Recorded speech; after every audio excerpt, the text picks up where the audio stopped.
wabarakatuh. Perkenalkan, nama saya Ayu Rizky Aulia dari kelas Tadris Biologi 2 semester 7 dengan NIM 0310212033. Tujuan pembuatan video saya kali ini untuk memenuhi tugas proyek mata kuliah mikrobiologi dengan dosen pengampu Ibu Miftahul Hairani, MPD. Nah, jadi kali ini saya akan membahas mengenai mekanisme anabolisme dan katabolisme pada mikroorganisme. Nah, yang pertama ini kita membahas mengenai pengertian anabolisme dan katabolisme mikroorganisme. Nah, jadi anabolisme adalah serangkaian reaksi biokimia yang terjadi di dalam sel yang menghasilkan kompleks dari molekul yang lebih sederhana. Proses ini memerlukan energi yang sebagian besar disediakan oleh ATP. Nah, ATP ini adenosin trifosfat dan NADPH, yaitu nikotinamida adenin dinukleotida fosfat, yang bertindak sebagai donor elektron dalam reaksi reduksi. Proses ini penting untuk pertumbuhan, perbaikan, dan reproduksi sel mikroorganisme.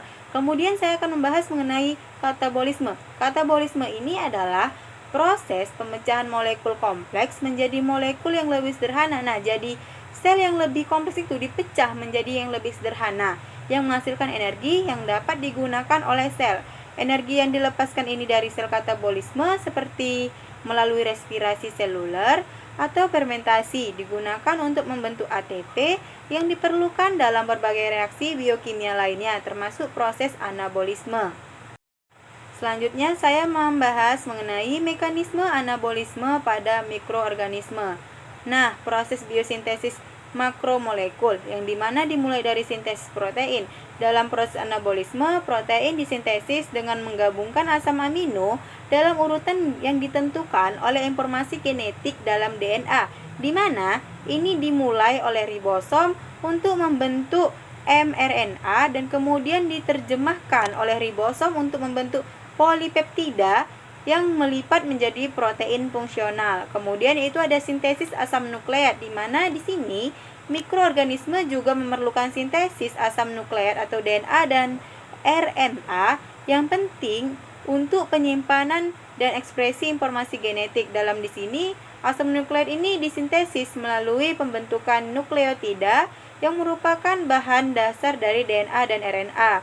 Kemudian di sini ada juga mengenai sintesis lipid dan karbohidrat, di mana di sini protein dan asam nukleat mikroorganisme juga membutuhkan lipid, terutama fosfolipid untuk membangun membran sel, dan karbohidrat terutama fosfolipid untuk membangun membran sel, di mana karbohidrat ini seperti glikogen untuk penyimpanan energi.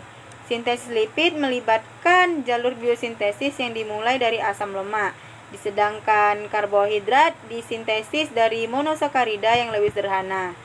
Nah, yang kedua itu mekanismenya itu sumber energi digunakan dalam anabolisme, di mana di sini ATP adalah molekul energi utama yang dibutuhkan untuk proses biosintesis. ATP ini menyediakan energi dalam bentuk ikatan fosfat yang digunakan dalam reaksi kimia. Kemudian ada juga sumber energi yang digunakan dalam anabolisme ini adalah NADPH yang digunakan sebagai reaksi reduksi yang memerlukan elektron. Misalnya di sini pada biosintesis lemak atau sintesis DNA. Nah, selanjutnya ada juga mekanisme katabolisme pada mikroorganisme. Yang pertama itu dimulai dari proses pemecahan molekul organiknya, yaitu peran yang pertama itu glikolisis. Glikolisis ini merupakan jalur pemecahan glukosa yang terjadi dari sitoplasma sel mengubah glukosa menjadi dua molekul piruvat, di mana proses ini menghasilkan sedikit ATP dan Na2PH yang nantinya akan digunakan untuk jalur-jalur katabolik lainnya untuk menghasilkan lebih banyak ATP. Yang kedua ini mekanismenya itu siklus asam sitrat atau siklus Krebs. Setelah glukosa dipecah menjadi piruvat ini dikonversi menjadi asketil atau asetil CoA yang kemudian masuk dalam siklus asam sitrat. Siklus ini menghasilkan molekul-molekul energi seperti Na2H dan FADH2, seperti sedikit ATP yang digunakan berbagai proses metabolik. Yang kemudian yang ketiga itu mekanismenya itu ada rantai transport elektron dan fosforilasi oksidatif, di mana NADH dan FADH2 yang dihasilkan selama glikolisis dalam siklus Krebs membawa elektron ke rantai transport elektron di membran dalam sel atau membran plasma. Energi yang dilepaskan di sini dari elektron yang berpindah digunakan untuk memompa proton keluar dari membran dan menciptakan gradien proton yang akhirnya digunakan untuk menghasilkan ATP. Sumber energi yang dihasilkan dari katabolisme ini ATP. Nah, kemudian dapat kita ketahui perbedaan antara anabolisme dan katabolisme pada mikroorganisme ini. Perbedaan tujuan dari prosesnya itu sudah kelihatan berbeda. Anabolisme berfokus pada pembentukan molekul kompleks yang mendukung struktur dan fungsi sel dan memerlukan energi untuk melakukannya. Sedangkan katabolisme ini, dia di sisi lain bertujuan untuk memecah molekul kompleks menjadi molekul yang lebih sederhana dengan pelepas energi yang digunakan untuk membran ATP dan mendukung reaksi seluler lainnya. Nah, di sini perbedaannya itu antara interaksi antara kedua proses dalam sel mikroorganisme. Meskipun memiliki tujuan yang berbeda, anabolisme dan katabolisme ini saling terkait. Energi yang dihasilkan melalui katabolisme mendukung proses anabolisme. Jadi, kalau terjadinya katabolisme ini, dia juga mendukung anabolisme itu. Sedangkan produk dari katabolisme juga dapat digunakan sebagai bahan baku untuk sintesis molekul dalam proses anabolisme. Di sini ada juga pengaruh kondisi lingkungan terhadap anabolisme dan katabolisme.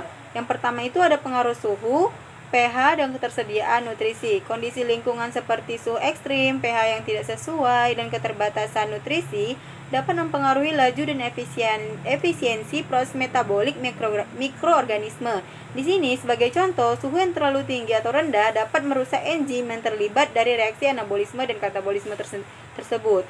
Nah, ada juga adaptasi mikroorganisme terhadap perubahan lingkungan, di mana di sini mikroorganisme memiliki mekanisme adaptasi yang canggih atau mengatasi perubahan kondisi lingkungan seperti perubahan jalur metabolik atau pengaktifan jalur alternatif yang guna memenuhi kebutuhan energi dan bahan baku yang diperlukan. Di sini kita juga membahas mengenai peran anabolisme dan katabolisme dalam kehidupan mikroorganisme. Fungsi anabolisme dalam pertumbuhan dan reproduksi. Anabolisme penting dalam membentuk komponen-komponen sel yang dibutuhkan untuk pertumbuhan dalam reproduksi seperti protein, asam nukleat, dan komponen membran sel.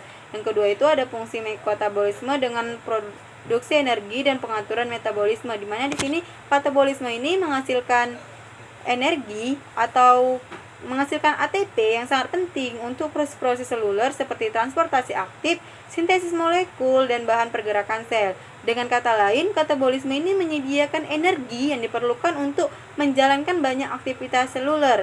Jadi kalau nggak ada energi ini, dia aktivitas selulernya terhambat. Nah, maka dapat saya simpulkan bahwasannya proses anabolisme dan katabolisme ini bekerja secara sinergis untuk memastikan keseimbangan energi dan bahan baku dalam sel mikroorganisme tersendiri. Katabolisme menghasilkan energi dari proses produk-produk yang digunakan mendukung proses anabolisme. Jadi, katabolisme ini mendukung proses anabolisme itu sendiri, yang mendukung pertumbuhan dan kelangsungan selama hidupnya itu mikroorganisme.